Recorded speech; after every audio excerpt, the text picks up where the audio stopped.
এই মাস হলো বিজয়ের মাস, এই মাস হলো গুনাহ মাফের মাস। এই মাসের গুরুত্ব তাৎপর্য অপরিসীম। এই মাসটা এমন একটি মাস, এই মাসে আমরা যদি গুনাহ মাফের ব্যবস্থা করতে না পারি তাহলে আমাদের সিয়াম সাধনা হবে না, বরঞ্চ সারাদিন না খেয়ে থাকা হবে। আমাদের প্রত্যেক রোজাদারের সিয়াম সাধনার ব্যাপারে সচেতন হওয়া দরকার। আমি এই সিয়াম সাধনার মাধ্যমে নিজেকে তৈরি করতে পারছি কিনা, আমরা কিভাবে তৈরি করব, কেন তৈরি করব, আমরা সমাজকে পরিবর্তনের জন্য যেই ধরনের তাকওয়া সম্পন্ন জনগণ দরকার, মানুষ দরকার, এই রোজা কিন্তু বারবার ফিরে আসে সেই ধরনের মানুষ তৈরি করার জন্য। আমরা যদি আত্মপর্যালোচনার মাধ্যমে রোজা রাখতে পারি তাহলে আমাদের পিছনের সকল গুনাহ মাফ হয়ে যাবে। একটি হাদিস আছে, রাসূল সাল্লাল্লাহু আলাইহি সাল্লাম বলছেন, মান সামা রমাদানান ঈমানান ওয়া ইহতিসাবান গুফিরা লাহু মা তাকাদ্দামা মিন যামবি। যে বা যারা ঈমান এবং ইহতিসাবের সাথে, ঈমান তো বাধ্যতামূলক, ঈমান যাদের রয়েছে তারা যদি আত্মপর্যালোচনা সহকারে এই সিয়াম সাধনা করে, আল্লাহ রাসূল বলছেন যে তাদের পূর্বের সকল গুনাহ মাফ করে দেওয়া হয়। সুবহানাল্লাহ। আমরা সেই রোজা রেখে যাতে করে নিজেদের গুনাহ মাফের ব্যবস্থা করতে পারি, সেইভাবে আত্মপর্যালোচনা করে আমাদেরকে রোজা রাখতে হবে। আমরা এটা পারবো তো ইনশাআল্লাহ? সম্মানিত সুধী মণ্ডলী, মানুষের জীবনের চলার পথে মানুষ এবং সম্পদ, এই দুটো জিনিস খুবই গুরুত্বপূর্ণ। আজকে আমরা সমাজকে পরিবর্তনের জন্য সকলে মিলে কাজ করছি। এখানে বিএনপির নেতৃবৃন্দ রয়েছেন, ইসলামী আন্দোলনের নেতৃবৃন্দ রয়েছেন, অন্যান্য রাজনৈতিক দলের নেতৃবৃন্দ রয়েছেন। আমাদের সকলের উদ্দেশ্য একটাই, সেটা হলো যে আমরা আমাদের এই সমাজকে একটি সুখী সমৃদ্ধ সমাজে পরিণত করতে চাই।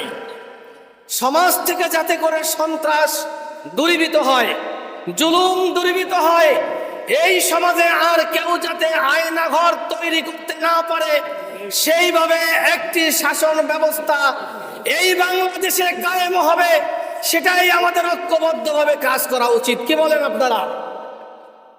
এজন্য আমাদের কোরআনের কাছে ফিরে যেতে হবে, কোরআনকে ভালো করে আমাদের জানতে হবে, কোরআনকে আমাদের বুঝতে হবে, কোরআনকে আমাদের ধারণ করতে হবে। এইটা বলার সুযোগ নাই যে রাজনীতির সাথে কোরআনের কোনো সম্পর্ক নাই, এইটা বলার কোনো সুযোগ রয়েছে?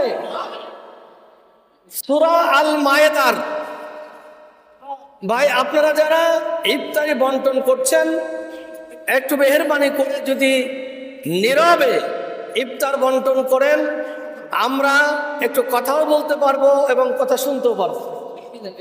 যে কথা বলতেছিলাম, সূরা আল মায়েদার 44, 45, 47 আপনারা কোট করুন। কোরআনের এই 3টি আয়াত বাসায় গিয়ে পড়বেন যে এই 3টি আয়াতে আল্লাহ রাব্বুল আলামিন কি বলেছেন। এখান থেকে আমরা যেই মতেরই আদর্শ পোষণ করি না কেন, যেই দলেই রাজনীতি করি না কেন, আমাদের মাথা পরিষ্কার থাকতে হবে। এর বাইরে যদি আমাদের কোনো বিশ্বাস, আমাদের কোনো আদর্শ তৈরি হয়, সেই আদর্শ দিয়ে আমরা আসলে সমাজকে পরিবর্তন করতে পারবো না। আল্লাহ রাব্বুল এখানে বলছেন, ওমান লাম ইয়াহকুম বিমা আনজালাল্লাহু ফাউলাইকা হুমুল কাফিরুন ফাউলাইকা হুমুজ জালিমুন ফাউলাইকা হুমুল ফাসিকুন। আল্লাহ বলছেন, আল্লাহ রাব্বুল আলামিন যে কোরআন নাজিল করেছেন, এই নাজিলকৃত কোরআন অনুযায়ী যারা বিচার ফয়সালা করে না, তারা কাফের, তারা জালেম, তারা ফাসিক। আমরা কি কেউ কাফের, জালেম, ফাসেক হতে চাই? কোনোভাবেই একজন মুসলিমের এই বিশ্বাস থাকা উচিত নয়। আমরা যে মহান রব্বুল আলামিন আমাদেরকে দুনিয়াতে প্রেরণ করেছেন সংবিধান দিয়ে, আমাদেরকে আইন দিয়েছেন, বিধান দিয়েছেন, সেই আইন বিধান যতদিন পর্যন্ত এই সমাজে কায়েম হবে না, আমরা যত বড় বড় কথা বলি না কেন, সেই সমাজ ইনসাফপূর্ণ সমাজ কায়েম হতে পারে না। ইনসাফপূর্ণ সমাজ কায়েম করতে হলে আমরা যে দলই করি না কেন, আমাদের ঐক্যবদ্ধভাবে কোরআনকে আঁকড়ে ধরতে হবে, রসুলের আদর্শকে আঁকড়ে ধরতে হবে। এখানেই আমাদের কল্যাণ, এখানেই আমাদের শান্তি নিহিত রয়েছে। সুতরাং এই রমজানের শিক্ষা হবে যে আমরা কোরআনকে জীবনে এমনভাবে আঁকড়ে ধরব, আমার ব্যক্তিগত জীবন, পারিবারিক জীবন, সামাজিক জীবন, রাষ্ট্রীয় জীবন পর্যায় পর্যন্ত কোরআনকে আদর্শ হিসাবে গ্রহণ না করা পর্যন্ত একটা সমাজে কোনোভাবে শান্তি আসতে পারে না। এই বিশ্বাস আমাদেরকে থাকতে হবে। আল্লাহ রাব্বুল আলামিন কোরআনুল কারিমে বলছেন, অমাইয়াবতাগি গায়রাল ইসলামে দীনান ফালাই ইউকবালা মিনহু ওয়া হুয়া বিল আখিরাতি মিনাল ফাসিকিন। কেউ যদি ইসলাম ছাড়া অন্য কিছু গ্রহণ করে, আল্লাহ বলছেন ফালাই ইউকবালা মিনহু, তার কাছ থেকে তা গ্রহণ করা হবে না। কেউ যদি এই কাজ করে, সে কিয়ামতের ময়দানে ক্ষতিগ্রস্তর মধ্যে নিমজ্জিত হবে। অমাইয়াবতাগি গায়রাল ইসলামে দীনান ফালাই ইউকবালা মিনহু ওয়া হুয়া বিল আখিরাতি মিনাল ফাসিকিন। সম্মানিত সুধী মণ্ডলী, কোরআনুল কারিমে আল্লাহ বলছেন যে ইসলাম ছাড়া, ইসলাম যেটা অ্যালাউ করে না, ইসলাম যেটাকে গ্রহণ করে না, এর বাইরে আমরা যা কিছু করি না কেন, আল্লাহ বলছেন যে সেটা গ্রহণ করা হবে না। সুতরাং আমরা যা কিছু করি, আমরা রাজনীতি করি, সমাজনীতি করি, ব্যবসা করি, বাণিজ্য করি, পরিবার গঠন করি, প্রত্যেকটা জায়গায় ইসলামের উপরে আমাদেরকে প্রতিষ্ঠিত হতে হবে, তাহলে এই সমাজে শান্তি ফিরে আসবে। সম্মানিত সুধী মণ্ডলী, বাংলাদেশ জামাত ইসলামী সহ বিএনপি বর্তমানে দেশের সবচেয়ে বড় দল। জামাত ইসলামী বড় দলে পরিণত হয়েছে এবং অন্যান্য দলগুলো দীর্ঘ 17.5 বছর আমরা সকলেই কিন্তু জুলুমের শিকার ছিলাম। আমরা আয়নাঘর দেখেছি, জুলুম দেখেছি, অত্যাচার দেখেছি, নির্যাতন দেখেছি, এরপরেও কিন্তু আমাদের অগ্রযাত্রাকে বন্ধ করা যায়নি। আলহামদুলিল্লাহ, জামাত ইসলামের কেন্দ্রীয় 11 জন নেতাকে হত্যা করা হয়েছে, 5 জনকে সরাসরি আপনার ফাঁসি দিয়ে হত্যা করা হয়েছে, 6 জনকে জেলে নির্যাতন করে করে হত্যা করা হয়েছে। অসংখ্য জামাত ইসলামী, বিএনপি সহ অন্যান্য দলের অসংখ্য মানুষকে হত্যা করা হয়েছে, জুলুম করা হয়েছে, পা হারাতে হয়েছে, চোখ হারাতে হয়েছে। অনেক ত্যাগ এবং কোরবানির বিনিময়ে জুলাই আগস্টের বিপ্লবের মাধ্যমে ছাত্র জনতা যে আন্দোলন করে তুলেছিল, সেই আন্দোলনের মাধ্যমে আমরা একটি সমাজ ফিরে পেয়েছি। এই সময়কে আমাদের কাজে লাগাতে হবে। আমরা যদি ইনসাফপূর্ণ একটি সমাজ কায়েম করতে চাই, এই রোজা থেকে, এই সিয়াম থেকে আমাদের শিক্ষা গ্রহণ করতে হবে।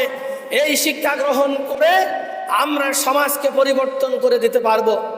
এই ছাত্র জনতার একটি স্লোগান ছিল, উই ওয়ান্ট জাস্টিস, যে ইনসাফ কায়েম হবে, উই ওয়ান্ট জাস্টিস। এই স্লোগানকে সমাজে প্রতিষ্ঠিত করতে হলে সকলকে কোরআনের কাছে ফিরে যেতে হবে। কোরআন আঁকড়ে ধরে আমাদেরকে এই সমাজ পরিবর্তনের জন্য ভূমিকা পালন করতে হবে। আসুন আমরা সকলে মিলে এই রোজার শিক্ষা হোক, কোরআনকে আমরা ধারণ করব, কোরআনকে আমরা মানব এবং এই রমজানে আমরা আমাদের গুনাহ মাফের ব্যবস্থা করব। আমরা নিজেদেরকে সংশোধন করব, সহি করার মধ্য দিয়ে আমাদের জীবনের বাকি 11টি মাস আমরা সেভাবে যদি গঠন করতে পারি, আমাদের সমাজকে আমরা পরিবর্তন করতে পারবো ইনশাআল্লাহ। আমি শুরুতে বলেছি 2টো জিনিস গুরুত্বপূর্ণ। একটা হলো বি আমওয়ালিকুম ওয়া আনফুসিকুম, মাল এবং জান। এই দুইটা নিয়েই কিন্তু কামড়াকামড়ি, মাল এবং জান। জান চায় সে নেতৃত্ব দিবে, সে ক্ষমতায় যাবে, সে সমাজকে নিয়ন্ত্রণ করবে, এই লোক প্রত্যেকটা মানুষের মধ্যে রয়েছে। তবে সেটা ভালো লোক এবং খারাপ লোক, দুটো পার্থক্য রয়েছে। আর একটা হলো সম্পদ, এই সম্পদ দিয়েই কিন্তু সমাজ পরিবর্তন করা সম্ভব। এই জন্যই আল্লাহ রাব্বুল আলামিন আপনার জাকাত ভিত্তিক অর্থ ব্যবস্থা কায়েম করেছেন। কোরআনে অসংখ্য আয়াত রয়েছে, ওয়াকিমুস সালাত ওয়া আতুজ যাকাত ওয়া আরকাউ মা'আর রাকিন। এই আয়াতটা যদি আমরা বোঝার চেষ্টা করি, তোমরা নামাজ কায়েম করো, যাকাত প্রদান করো এবং রুকুকারীদের সাথে রুকু করো, অর্থাৎ তোমরা জামাতের সাথে নামাজ পড়ো, এটা আল্লাহর নির্দেশ। সুতরাং আল্লাহ রাব্বুল আলামিন এতই কি দুর্বল যে আমাদেরকে এত বড় বিধান দিলেন, তিনি কোনো অর্থনৈতিক বিধান দেন নাই? এটা কি হতে পারে? তাহলে আমরা আমাদের সমাজকে সুদ ভিত্তিক অর্থনৈতিক ব্যবস্থা করে এমনভাবে আষ্টে পিষ্টে আমরা এটার মধ্যে লেগে আছি, আমরা জাকাত ভিত্তিক অর্থ ব্যবস্থা চালু করতে ব্যর্থ হয়েছি। একটা পরিসংখ্যানে এসেছে, যদি আমাদের এই বাংলাদেশে যেই পরিমাণ জাকাতদাতা রয়েছে, অর্থনৈতিক দিক থেকে তারা এত সমৃদ্ধ, 5 বছর যদি নিয়মিত জাকাত আদায় করা হয়, 5 বছর পরে বাংলাদেশে জাকাত খাওয়ার মতো কোনো লোক পাওয়া যাবে না। এরকম অর্থনৈতিক ইসলামী অর্থনৈতিক ব্যবস্থা থাকার পরেও আমরা সেই অর্থনৈতিক ব্যবস্থা গ্রহণ করছি না। আমরা সুদ ভিত্তিক অর্থনৈতিক ব্যবস্থা চালু করে আমাদের সমাজকে আমরা কলুষিত করেছি। সুতরাং আমরা টাকা পয়সা সম্পত্তির দিক থেকে অনেক সমৃদ্ধ। আসুন আল্লাহ তাআলা যে বিধান দিয়েছেন সেই বিধান মোতাবেক আমরা আমাদের সমাজকে গঠন করার জন্য, একটি ইনসাফপূর্ণ মানবিক রাষ্ট্র কায়েমের জন্য আমরা ভূমিকা পালন করি। আল্লাহ রাব্বুল আলামিন আমাদের সে তৌফিক দান করুন। আগলঝাড়া উপজেলা আজকের যে আয়োজন করেছে, এই আয়োজক কমিটি সহ সকলকে ধন্যবাদ এবং অতিথিবৃন্দ, সুধীমণ্ডলী সকলকে ধন্যবাদ, মোবারকবাদ জানিয়ে আমি আমার বক্তব্য এখানে শেষ করছি। আল্লাহ হাফেজ। বাংলাদেশ জিন্দাবাদ, বাংলাদেশ জামাত ইসলামী জিন্দাবাদ।